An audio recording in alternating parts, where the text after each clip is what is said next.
Раскол на Илинденска за законот за рестрикции. Министерството за правда не се откажало негативното мислење за решението со кој црните листи на САД и Обединетото кралство влегуваат во македонското правосудство. Министерството на крај Луга и по гласањето во влада останува на ставот дека измените кои од Илинденска отпатуваа во собрание се противуставни, иако од влада тврдеа имало едногласен консензус. Остануваме на ставот дека предложените измени не се во согласност со Уставот и се во спротивност со Европската конвенција за човекови права, како и со принципот на владење на правото и правната држава.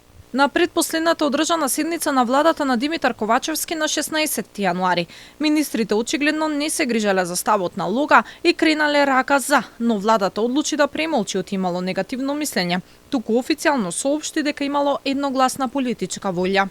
Владата на Република Македонија на предлог на Министерството за надворешни работи дискутираше околу предлог на закон за изменување и дополнување на законот за рестриктивни мерки и со консензус едногласно изрази политичка волја да се поднесе закон до собранието.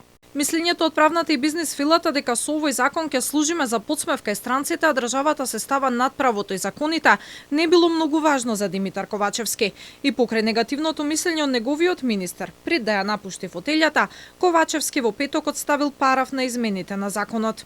Покрај експертите и министерот Луга, против законот е и техничкиот премиер Талат Џафери, кој пак го кажа ваквиот став пред да стапи на функција. Инаку со измените на законот за рестрикции, владата станува обвинител судија и кадија и за физичките лица, но и за компаниите. Централната власт, без правосилна судска пресуда, ќе може да одлучува кој може да биде функционер, кој смее да учествува на државни тендери, чиј имот да биде конфискуван.